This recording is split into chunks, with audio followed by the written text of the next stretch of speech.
বাংলাদেশে আমেরিকা থেকে হায়ার করে ভাড়া করে একটা দস্তুর, আমেরিকার একটা কমিশন, আমেরিকার একটা সনদ আমাদের মাথায় চাপিয়ে দিচ্ছে, আর আমরা না বুঝে অন্ধের মতো বেকুফের মতো ব্যাককরের মতো আমরা সেটা সিগনেচার করে আসলাম। আমরা সবাই দুর্ভাগ্যজনক, এটা কালিমা আমাদের পরে।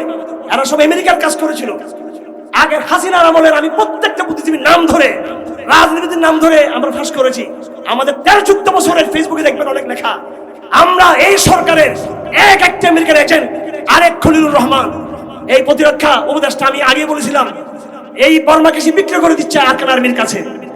আপনি দেখবেন জঙ্গি জঙ্গি ধরার নামে আমাদের প্রশাসন একেবারে এক পায়ে খাড়া, অথচ তারা কিন্তু ওদিকে পিডিএফ এবং আরকান আর্মিকে তারা কিন্তু সীমান্ত এলাকায় সালাম করে চলে। তারা দুর্ভাগ্য আমাদের আর্মির জন্য, এটা আমাদের এই বিডিআর বাহিনীর জন্য, বিজিবির জন্য। আমার ভাইয়েরা, আমার কথা হলো, যেইভাবে দেশটাকে আমরা ভারতীয় আধিপত্য থেকে মুক্ত করেছি, ঠিক বনি ইসরায়েলের উপর আল্লাহ যেটা বলেছেন, নতুন একটা শিরকে আমরা লিপ্ত হয়েছি, নতুন একটা ভণ্ডামিতে আমরা লিপ্ত হয়েছি। এটা হতে দেওয়া যাবে না। আমরা অবশ্য ঘোষণা করতে চাই, এই জুলাই সনদে হ্যাঁ বুঝি না, না বুঝি না, জুলাই সনদে বুঝি বিসমিল্লাহ থাকতে হবে। এখানে শুধু বিসমিল্লাহ থাকলে হবে না, আমরা জাতি হিসেবে মুসলমান, এই কথা থাকতে হবে। এখানে আরো থাকতে হবে সংখ্যাগরিষ্ঠ মুসলমানের চেতনার অংশ হিসেবে এই দেশের আধুনিক শিক্ষা ব্যবস্থাকে ইসলামী মূল্যবোধের মাধ্যমে ঢেলে সাজাতে হবে। আমাদের আরো দাবি হলো, এই জুলাই সনদে যেইভাবে হাসিনাকে গালি দেওয়া হচ্ছে, ফ্যাসিস্ট বলে, হাসিনার যারা প্রভু ছিল ভারত এবং আমেরিকার আধিপত্যের বিরুদ্ধেও স্পষ্ট ঘোষণা থাকতে হবে। আমরা এই কথা বলতে হবে, যেইভাবে বাংলাদেশ আগামীতে কোন ফ্যাসিজমকে মানবে না, বাংলাদেশ আগামী দিনে কোন বিদেশি আধিপত্যবাদকে তারা মানবে না। তারা এই ঘোষণাপত্রগুলো যতক্ষণ পর্যন্ত আমাদের এই সনদে না আসবে, ততক্ষণ পর্যন্ত আপনারা কি পারবেন আপনাদের দাবাদি সংগ্রাম অব্যাহত রাখার জন্য? নাকি মেনে নিবেন? ইলেকশন হইলে ক্ষমতা চলে আসবেন? আমার ভাইয়েরা, ইলেকশন হলে ক্ষমতা আসার পরেও কিন্তু গণভোটের কথা বলছে। তার মানে কি গণভোট হবে? জুলাই সনদে স্বাক্ষর করেছেন, এটা আইন হয়ে যাবে। এটা আইন হয়ে যাওয়ার পরে আর আলামিন সংস্থায় ট্রান্সজেন্ডারের বিরুদ্ধে কথা বলার সুযোগ থাকবে না। যা করার আগেই করতে হবে। ইলেকশনের কথা চিন্তা না করে, গণভোটের কথা চিন্তা না করে এখনই ডক্টর ইউনূসকে ধরুন। আপনারা এখনই ধরুন, তাকে এখন প্রতিষ্ঠা থেকে ধরুন। ধরার মানে উত্তেজনা তৈরি করা না। আমার প্রস্তাব হলো, ওলামায়ে কেরামের একটা ওয়াফদ বেফাকের হেফাজতের সারা দেশের 50 জন 100 জন ওলামায়ে কেরাম গিয়ে তাকে প্রস্তাব দিবে, সংবাদ সম্মেলন করে জাতিকে জানিয়ে দিবে, এরপরে লং মার্চের ঘোষণা দেন। এই সনদের পরিবর্তন চাই আমরা। মনে রাখবা, গোয়েন্দা সংস্থাগুলো, ডক্টর ইউনূসের যারা সমর্থকরা আছেন, জামাত, বিএনপি, হেফাজত, এনসিপি, সবাই মনে রাখবেন, এই দেশে হাসিনা যদি প্রত্যাবর্তন করে আপনাদের অনেকে পালিয়ে যাবেন। হারাদারি মাদার ছাত্র পালিয়ে যাবে না। কিন্তু আমরা হাসিনা আবার আসতে চাইলে ভারতীয় ট্যাঙ্কের সামনে আমরা আমাদের ছাত্রদেরকে নিয়ে দাঁড়িয়ে যাবো। আমরা পালাবো না ইনশাআল্লাহ। আমরা লড়াই করেছি, আবার লড়াই করব। আমাদের জানা আছে মার্কিন পন্থী সমস্ত উপদেষ্টারা যারা পালিয়ে যাওয়ার জন্য এখন থেকে প্রস্তুত। এই দেশে হাসিনা আসতে পারবে না। লড়াই আমরাই করব। এই দেশকে সুরক্ষা আমরাই দিব। এই ভূখণ্ডকে আমরাই রক্ষা করব। সুতরাং যেই ভূখণ্ডের পাহারাদার আমরা, আমাদের কথা মতো, আল্লাহর কথা মতো, তৌহিদের কথা মতো বাংলাদেশকে চলতে হবে। বাংলাদেশকে আগামী দিনে আপনারা নতুন সংগ্রামের জন্য সব প্রস্তুত থাকবেন। বর্তমানে বাংলাদেশে বিতর্ক চলতেছে জুলাই সনদ নিয়ে, কথা ঠিক কিনা?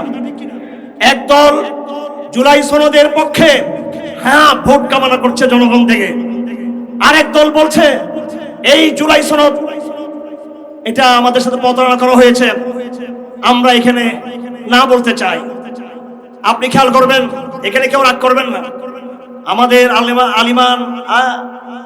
আলামিন সংস্থার এই প্রোগ্রাম ইনক্লুসিভ, এখানে সবাইকে স্বাগতম।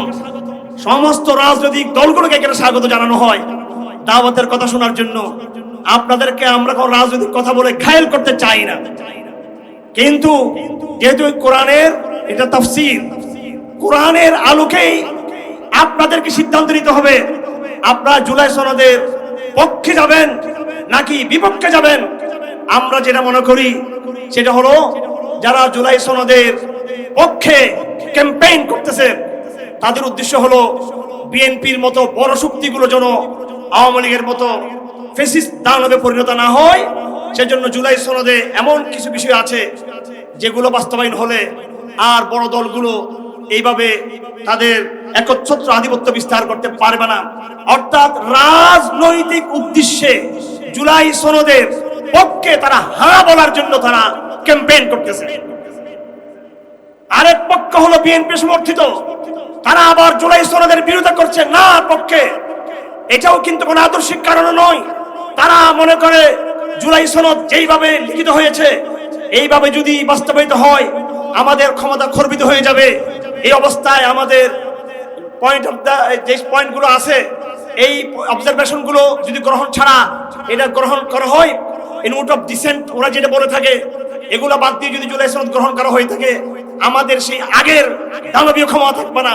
সেজন্য আমরা এটাকে মানি না। সুতরাং আজকের তারিখের বাংলাদেশ আমি জিজ্ঞেস করতে চাই, এটা কোরআনের বয়ানের বাইরে কিছু কিনা? আজকের সমস্যার সমাধান কোরআন শরীফে আছে না নাই? আছে না নাই? এই জুলাই সনদে যারা হ্যাঁ বলে তাদেরকে আমরা বিশ্বাস করি না, জুলাই সনদে যারা না বলে তাদেরকে আমরা বিশ্বাস করি না। আমরা নতুন এক বাংলাদেশকে দেখতে চেয়েছিলাম, যেই বাংলাদেশে সর্বপ্রথম আমার সিদ্ধান্ত নিতে হবে আমাদের জাতীয় আইডেন্টিটি, আমাদের জাতীয় পরিচয়। আমাদের জাতীয় পরিচয় কি? আমাদের বাংলাদেশী, বাঙালি নাকি মুসলমান? বাংলা ভাষা আসার আগেও এই দেশে ইসলাম এসেছিল।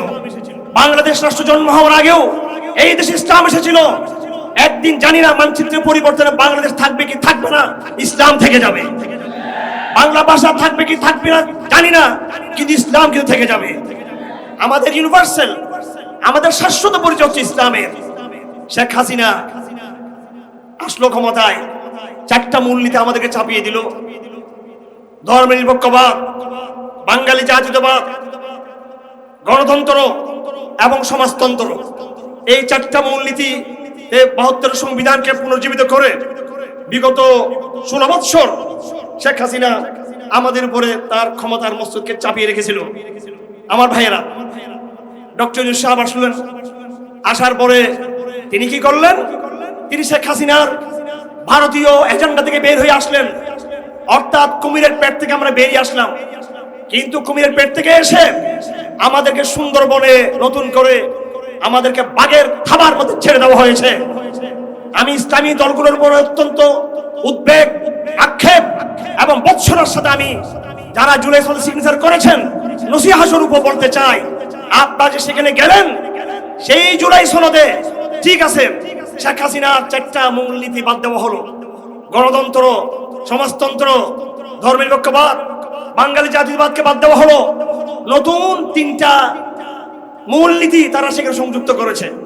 সেই মূলনীতিগুলো কি? সাম্য, মানবিক মর্যাদা, সামাজিক ন্যায় বিচার। শুনতে খুব সুন্দর লাগে। আমি কিছুক্ষণ আগে রোজান থেকে এসেছি, একটা দাওয়াতি কর্মশালা থেকে। এই রমজানে আমাদের আত্মীয় স্বজন রয়েছেন। এই ডক্টর জাফরুল্লাহ আমাদের দুঃসম্পর্ক আত্মীয়। তারা আওয়ামী লীগের শাসন আমলেই তারা প্ল্যান করেছে যে শেখ হাসিনা টিকবে না, আগামী দিনে কিরকম একটা বাংলাদেশ হবে সেই পরিকল্পনা যদি আমাদের মোল্লারা করে নাই। কিন্তু এই doctor Zafrullah, doctor Ali Riaz, doctor Mohammad Yunus এবং তাদের বদিউজ্জামান আরো যারা এনজিও রয়েছে, তারা হাসিনা পতনের আরো 10 বছর আগে থেকে তারা প্ল্যান করেছে এই বাংলাদেশকে ভারতীয় আধিপত্য থেকে বের করা হবে ঠিক, কিন্তু তাকে নতুন করে মার্কিন আধিপত্যের পেটের মধ্যে ঢুকিয়ে দেওয়া হবে। সেটাই হয়েছে। সাম্য, মানবিক মর্যাদা, সামাজিক ন্যায় বিচার। অনেক ইসলামী দল এটা খুব কমফোর্ট ফিল করে যে ইসলাম বললে দাওয়াত বললে ফেলবে। ট্রাম্প ক্ষমতায় এসেছে, ওবামা ক্ষমতায় এসেছে, আমেরিকার কোন প্রেসিডেন্ট বাইবেলের উপরে হাত রাখা ছাড়া শপথ করতে পারে? আমেরিকা তার খ্রিস্টানবাদী পরিচয় পরিহার করে নাই, তার হিন্দুবাদী পরিচয় পরিহার করে নাই। আর বাংলাদেশ ইসলামী দলগুলো তারা শরিয়া বলতে লজ্জা পায় আমেরিকার, ভারতের বইয়ে। জেনে রাখো, যতদিন শরিয়া আমরা উচ্চারণ করতে পারবো না তত ভারতের দমাদা থাকবে। যেদিন আমরা শরিয়া বলবো সেদিনে আমাদেরকে তারা সেলুট করতে থাকবে। আমার ভাইরা, আমি কি কোরআনের বাইরে চলে যাচ্ছি? আমি কোরআনের বাইরে চলে যাচ্ছি, এই জন্য আমি কিছু আয়াত পড়েছি এখানে। এই আয়াতের মধ্যে আপনাদেরকে আসতে হবে। আল্লাহ পাক সুবহানাহু ওয়া তাআলা সূরাতুল আরাফ, সূরা বাকারা, সূরা আপনার আলে ইমরান, সূরা নিসা, বড় বড় সূরাগুলো, এমন কোন সূরা নাই ছোট ছোট সূরা সহ যেই সূরাগুলোতে আল্লাহ পাক ব্যাপকভাবে একবারে সূরা ফাতিহা সহ, সূরা ফাতিহাতে যদিও ইহুদি খ্রিস্টানদের কথা উল্লেখ নাই, কিন্তু কানায়ার মাধ্যমে আল কানায়াতু আবলাগু মিনাস সরিহ, কানায়ের ভিতর দিয়ে আল্লাহ পাক ইজমালের ভিতর দিয়ে গায়রুল মাগদুবি আলাইহিম ওয়ালাদ-দাল্লিন বলে প্রত্যেক নামাজে প্রত্যেক রাকাতে এই দুষ্ট শয়তান পথভ্রষ্ট অভিশপ্ত ইহুদি খ্রিস্টানদের কথা আমাদেরকে মনে করিয়ে দিয়েছেন যেন আমরা তাদের মতো না হই। এবং তার ব্যাখ্যায় সূরা বাকারা পরিপূর্ণ গায়রুল মাগদুবি আলাইহিমের ব্যাখ্যা, অসংখ্য আয়াতে এটার ব্যাখ্যা দেওয়া হয়েছে। আর সূরা আল ইমরানে ওয়ালাদ-দাল্লিনের ব্যাখ্যা তুলে ধরা হয়েছে, সেটা আপনারা দেখে নেবেন। আমি শুধু অল্প আয়াত পড়েছি যেহেতু সময় নাই। সূরা আরাফের এই কিছু আয়াত, অনেকগুলো আয়াত, তার মধ্যে আমি মাত্র কয়েকটা আয়াত পড়েছি। আল্লাহ পাক সুবহানাহু ওয়া তাআলা কি করলেন? ফান্তাকামনা মিনহুম ফারাকনাহুম ফিল ইয়াম্মি। ফেরাউন প্রতিশ্রুতি ভঙ্গ করেছে। ফেরাউন ইস্তাকবারু ওয়া কানু কওমান মুজরিমিন, তারা হাসিনার মধ্যে ফ্যাসিস্ট ছিল, জালিম ছিল। অনেক লম্বা, আমি খুব সংক্ষেপ করে বলছি। আল্লাহ পাক বলে আমি প্রতিশোধ নিয়েছি। ফারাকনাহুম ফিল ইয়াম্মি, আমি লোহিত সাগরের মাথায় সুইস ক্যানেলের কাছে আমি তাদেরকে ডুবিয়ে দিলাম। এরপরে কি হলো? খুব গুরুত্বপূর্ণ কথা, সূরা আলে ইমরানের আয়াত নম্বর 136, وَأَوْرَثْنَا الْقَوْمَ الَّذِينَ كَانُوا يُسْتَضْعَفُونَ مَشَارِقَ الْأَرْضِ وَمَغَارِبَهَا الَّتِي بَارَكْنَا فِيهَا وَتَمَّتْ كَلِمَةُ رَبِّكَ الْحُسْنَى عَلَى بَنِي إِسْرَائِيلَ بِمَا صَبَرُوا وَدَمَّرْنَا مَا كَانَ يَصْنَعُ فِرْعَوْنُ وَقَوْمُهُ وَمَا كَانُوا يَعْرِشُونَ। বনী ইসরাইলের দীর্ঘ সবর, ত্যাগ, তিতিক্ষা, কষ্টের পরে আমি তাদেরকে উদ্ধার করলাম। আমি ফেরাউনের পরবর্তী আমি তাদেরকে ক্ষমতার জন্য প্রস্তুত করলাম। আল্লাহ পাক সুবহানাহু ওয়া তাআলা সেই সময় ফেরাউনের রাজত্বকালীন মিশর ছিল ওই সময়ের দুনিয়ার সবচেয়ে বড় শক্তি। আল্লাহ পাক একটা পরাশক্তিকে ধ্বংস করে দিলেন পানির তলে, পুরো একটা সভ্যতাকে, পুরো একটা সিভিলাইজেশনকে ধ্বংস করে দিলেন, নিষ্পার করে দিলেন। আওয়ামী লীগ তো এখনো সাপের মাথায় কিছু আঘাত পড়ছে, এখনো কিন্তু সে মরে যায় নাই। এখনো তারা ফনা তুলে লেজ নাড়তেছে, আপু পুরুষ করে আসবে, আবার এগুলো বলতেছে, তারা স্বপ্ন দেখতেছে। এরা অনেক আশাবাদী। এই হাটাজারিতে যারা আমাদের গুলি করেছিল, এরা কেউ জেলখানে গিয়েছে, কিছু লোককে আমরা ক্ষমা করেছি, কিছু লোক বিদেশে পালিয়ে গেছে। এরা সবাই স্বপ্ন দেখতেছে আবার তাদের আপু আসবে, তাদের আপু তাদেরকে রক্ষা করবে। তো আপুদেরকে এবং ফেরাউন, এই বাংলার ফেরাউনকে আল্লাহ পাক পুরোপুরি একেবারে 100% ধ্বংস করে নেই। এটা কিন্তু এখনো তাদের জান প্রাণ কিছু রয়ে গেছে, সেটারও পরিণতি কি হবে সেটা পরে আলাপ হবে। কিন্তু আমাদের সাথে বনী ইসরাইলের মিলটা কোথায়? দীর্ঘ জুলুমে আমরা ছিলাম, ফেরাউনের জুলুমে ছিলাম। সেই জুলুম থেকে আল্লাহ পাক আমাদেরকে নিষ্কৃতি দিলেন। আমাদেরকে, আমার ভাইয়েরা, এই আয়াতগুলো হুবহু ঘাটে একবার স্যান্ডেলের দুটো অংশ যেভাবে জোড়ায় জোড়ায় মিলে যাচ্ছে, এইভাবে জোড়ায় ঘাটে কোরআনের ১৫০০ বছর আগের বক্তব্য বর্তমান সময়ের সাথে মিলে যাচ্ছে। এটাই কোরআনের মুজিজা, এটাই কোরআনের এজাজ। যদি কোরআনের আগের কথার সাথে বর্তমানের মিল না থাকে, তাহলে কোরআন কখনো মুজিজা হতে পারে না। আল্লাহ পাক সুবহানাহু ওয়া তাআলা এখানে অবশ্যই শেখ হাসিনার কথা বলেছেন, ট্রাম্পের কথা বলেছেন, মোদির কথা বলেছেন।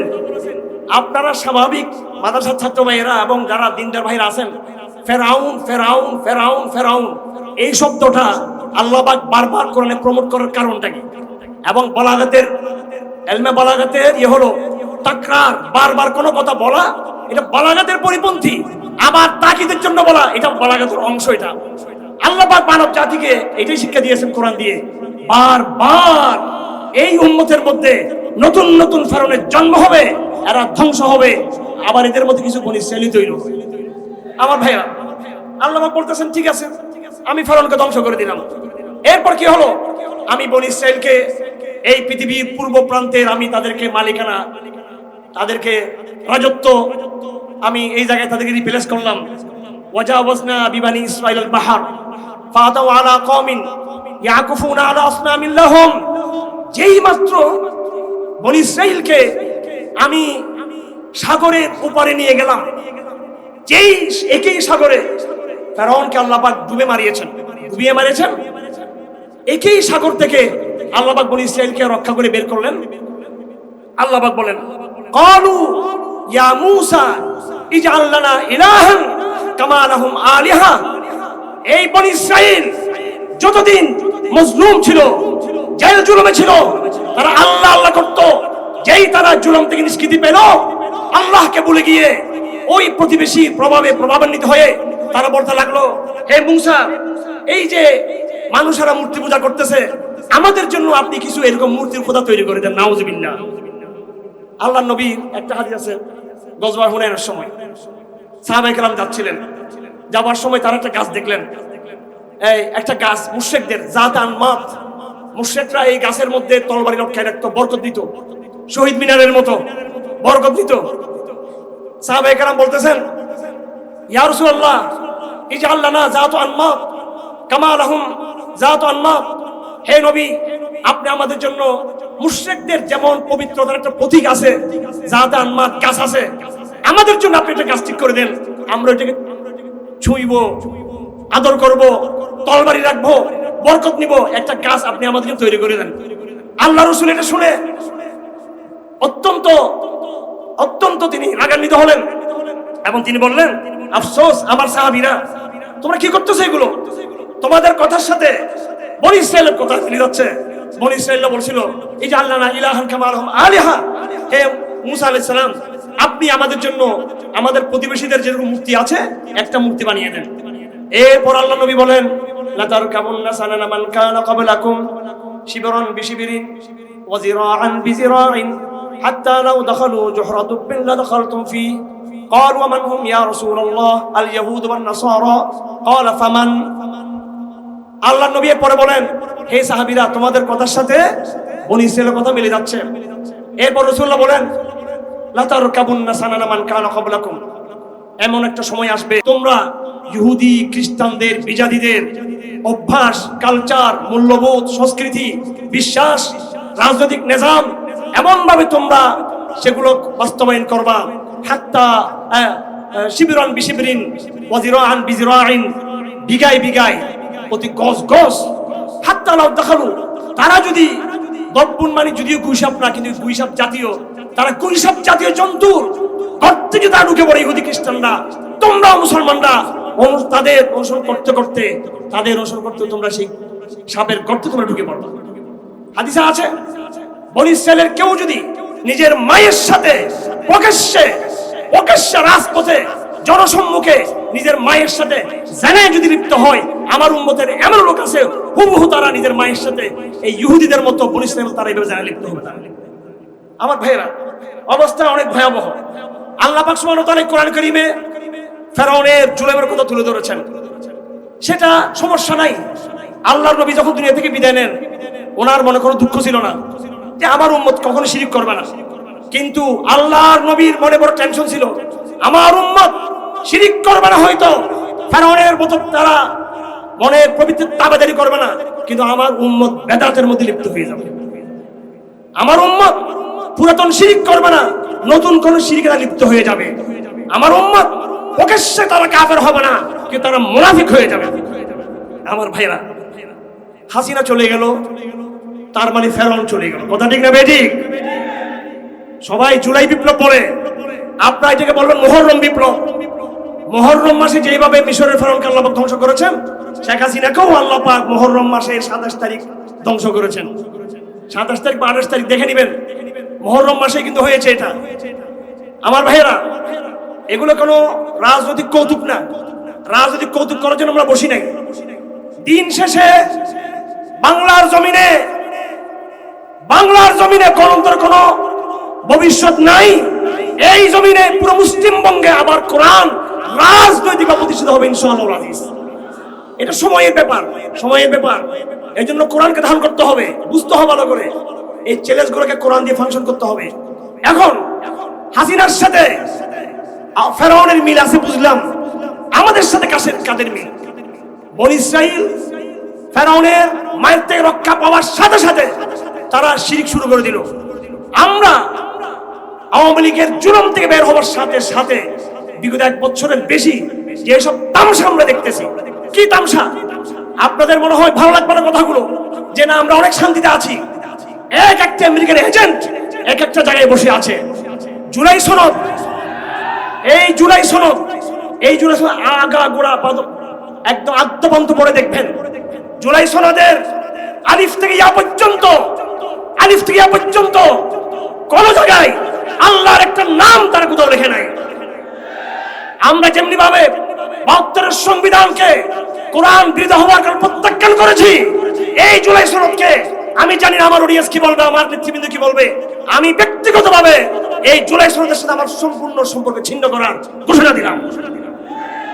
এবং যারা দস্তখত করেছেন, ভালো কথা, ক্ষমতায় যাবার স্বপ্ন নিয়ে দস্তখত করেছেন, এবার ডক্টর ইউনূসকে গিয়ে বলুন এই সনদকে সংস্কার করতে হবে, আল্লাহর নামকে এখানে রিপ্লেস করতে হবে। এখানে আপনারা জানেন এই সরকার ট্রান্সজেন্ডার এজেন্ডা নিয়ে আসছে, খবর নাই আপনাদের?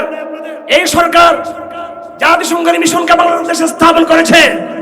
এই সরকার ইতিমধ্যে চট্টগ্রাম বন্দর সহ কক্সবাজার সবকিছু আমেরিকার হাতে তুলে দিচ্ছে। এই সরকার এই স্টারলাইন গ্রুপকে তারা মিলিয়ন এই ইনভেস্ট করার জন্য সুযোগ দিয়ে বাংলাদেশের ব্যবসা থেকে তারা বঞ্চিত করা শুরু করেছেন।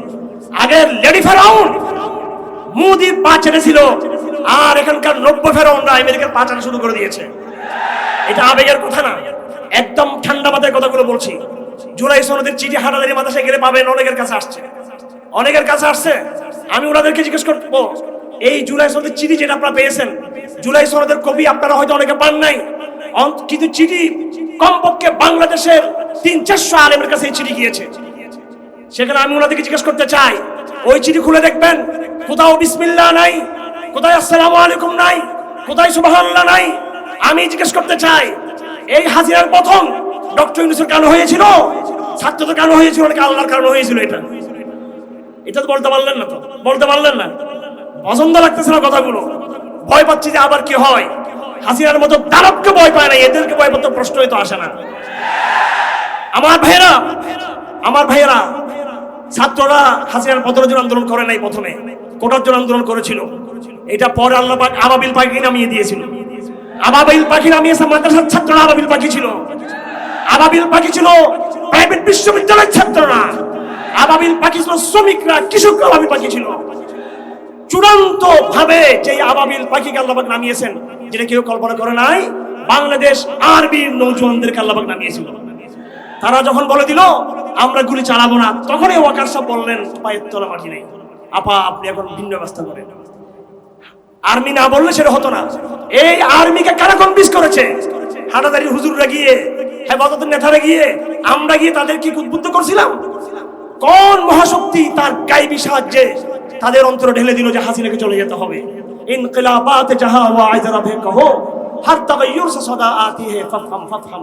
আমার ভাইরা, আল্লাহ পাক সুবহানাহু ওয়া তাআলা সূরা বাকারাতে বিস্তারিতভাবে বনী ইসরাঈলের কথা উল্লেখ করেছেন, সূরা আরাফে বিস্তারিতভাবে, সূরাতুশ শুআরা, সূরাতুল কাসাস, সূরাতুন নামল, আরো অসংখ্য সূরায় আল্লাহ পাক বনী ইসরাঈলের কথা বলেছেন।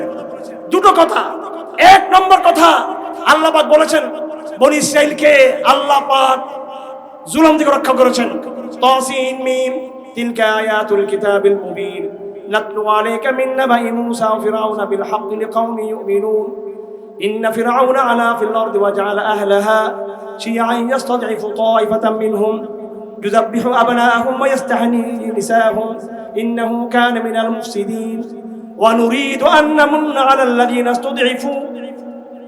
আল্লাহ পাক বলেন আমি ফেরাউনকে ধ্বংস করলাম, ওয়া নুরিদু আন নামুন্না আলাল লাযীনা ইসতুদঈফু, আমি ইচ্ছা করলাম আমি যারা জয়ীব ছিল সাধারণ জনগণ বনী ইসরাঈল এদেরকেই আমি ইহসান করব, ওয়া নুমাক্কিন লাহুম, তাদেরকে ক্ষমতা দিব এবং তাদেরকে আমি জমিনে আমি এস্টাবলিশ করব। তো তা আল্লাহ পাক 1 নম্বরে এই কথা বলছেন, ফেরাউনকে আমি ধ্বংস করেছি, এটা কোরআনের বয়ান। 2 নম্বর আল্লাহ পাক যেটা বলছেন, যেই বনী ইসরাইলকে আমি রক্ষা করলাম ফেরাউনের আযাব থেকে, সেই বনী ইসরাইল আমার সাথে আবার বেয়াদবি শুরু করলো। আমার প্রতি কৃতজ্ঞ না হয়ে তারা আবার মূর্তি পূজার দিকে তারা চলে যেতে চাইল। আপনারা সকলে জানেন বনী ইসরাইলকে বলা হয়েছিল বাইতুল মুকাদ্দাসে গিয়ে জিহাদ করে এটাকে ইসলামী শরিয়ার দারুল খেলাফত বানাও এবং সেখানে তোমরা সারা বিশ্বের নিয়ন্ত্রণ তোমরা নিবা। তারা বলল ইযহাব আনতা ওয়া রাব্বুকা ইন্না হাউনা কাইদুন, আমরা কেতাল করতে পারবো না, যুদ্ধ জিহাদ, আপনি আল্লাহ গিয়ে ওখানে যুদ্ধ করেন, নাউযুবিল্লাহ। এই গজব থেকে বনী ইসরাইলকে কয়েক দশক সময় লাগছে ইউশা বিন নূনের নেতৃত্বে আল্লাহ পাক এই বনী ইসরাইলকে রক্ষা করেছিলেন তওবা করার পরে। এই বাঙালি জাতি ইতিমধ্যে ছাত্র সমাজ, আমাদের প্রশাসন, আমাদের রাজনৈতিক দলগুলো, আমাদের সুশীলরা একসাথে আল্লাহর সাথে বিয়াদবি করা শুরু করছে। হাসিনার ফেরাউনিজম থেকে মুক্তি পেয়ে দরকার ছিল এই বাংলাদেশে মুসলমানদের স্পন্দন কোরআনের শরিয়া প্রতিষ্ঠার পক্ষে কাজ করার কথা, ঠিক কিনা? এটা হওয়া দরকার ছিল, জুলাই সনদের প্রধান দাবি আমাদের। সেটা না করে আমরা আনলাম সাম্য, মানবিক মর্যাদা, সামাজিক ন্যায় বিচার। সাম্য মানে হলো, মানবিক মর্যাদার মানে হলো, সামাজিক ন্যায় বিচার মানে হলো একজন আলেমের, হাটহাজারী মাদ্রাসার শ্রদ্ধেয় মুহতামিম আল্লামা খলিল কুরাইশির যেই মর্যাদা, আল্লামা জসিমউদ্দিন হাফিজাহুল্লাহর যে মর্যাদা, একজন স্বামী একই মর্যাদা। এটার মানে সাম্য। যখন এই কাজ করবে এবং এলজিবিটিরা যখন স্লোগান দিবে তখন বলবে এটা আমাদের সাংবিধানিক অধিকার, কারণ সংবিধানের সাম্যের কথা লেখা আছে। এটা সাংবিধানিক অধিকার কারণ মানবিক মর্যাদার কথা বলা আছে। এটা সাংবিধানিক অধিকার কারণ সামাজিক ন্যায় বিচারের কথা আছে। কথা ঠিক না বেঠিক? কিভাবে আমরা ফাঁদে পা দিয়ে ফেলছি আমাদের খবর নাই। সুতরাং কোরআনের আলোকে আমার আজকে সংক্ষিপ্ত বক্তব্য হলো, আমরা ফেরাউন ছিলাম না, আলহামদুলিল্লাহ বলি। আমরা কেউ হাসিনার তাবাদারি করি নাই, হাসিনার গোলামি করি নাই। আমরা হাসিনাকে আমরা বৃত্তাঙ্গুলে দেখিয়েছি, তার বিরুদ্ধে সংগ্রাম করেছি। ফেরাউন হাসিনার কোন কালিমা আমাদের গায়ে তারা লেপন করতে পারে নাই। আমার ভাইয়েরা, যাদেরকে আল্লাহ পাক ফেরাউনিয়ত থেকে রক্ষা করেছে, আমরা কি নতুন করে বনী ইসরাইল হতে রাজি আছি নাকি? আমরা বনী ইসরাইল হব আমরা? আজকের তাফসীর কোরআন মাহফিলের আমার সংক্ষিপ্ত বার্তা আপনাদের প্রতি সূরা বাকরার আলোকে, সূরা আরাফের আলোকে এবং কোরআনে কারীমের যতগুলো সূরাতে বনী ইসরাইলের কথা এসেছে সবগুলোর আলোকে আমার বক্তব্য এবং আমার অনুরোধ আপনাদের প্রতি, আল্লাহর ওয়াস্তে আমরা এই জমানার বনী ইসরাইল হয়ে গিয়েছি, এখান থেকে তওবা করতে হবে। মনে রাখবেন, আল্লাহর সাথে বিয়াদের পরিণাম কিন্তু শুভ হবে না, ভয়াবহ পরিণাম হবে। আরেকজন ইউশা বিন নুন আসবে ইনশাআল্লাহুল আজিজ, তিনি আমাদের উদ্ধার করবেন, আমরা সেটা আশা করি। সুতরাং আজকের তাফসীর কোরআন মাহফিল থেকে আমাদের স্পষ্ট বার্তা, আমাদের পরিষ্কার বার্তা হলো এই মুনাফিক সরকারের প্রতি, এই সরকারের প্রতি স্পষ্ট বার্তা হলো আমাদের অনতিবিলম্বে আমেরিকার পরামর্শে, আপনারা আবেগের কথা বলবেন না, এগুলোকে আমার পড়াশোনার কথা। ডক্টর আলী রিয়াজ, আমি নাম ধরে বলছি, ডক্টর আলী রিয়াজ, এই ডক্টর আলী রিয়াজ তার পড়াশোনা, তার অ্যাসাইনমেন্ট সবকিছু ন্যাটোর জন্য। সে ন্যাটো বাহিনীর গবেষক, আমেরিকার গবেষক। বিগত 10 থেকে 15 বছর সে বাংলাদেশের কাজ করে যাচ্ছে। অসংখ্য বই তার বাজারে আছে, মার্কেট আছে, পড়ে নেবেন। সেই ডক্টর আলী রিয়াজ হানাদারির মতো মাদ্রাসা থাকে, যেই বাংলাদেশে হানাদারি দারুল মতো মাদ্রাসা রয়েছে, যে বাংলাদেশে, যেই বাংলাদেশে হেফাজত ইসলামের মতো সংগঠন রয়েছে, যেই বাংলাদেশে অসংখ্য এরকম ইসলামী সংগঠন রয়েছে, সেই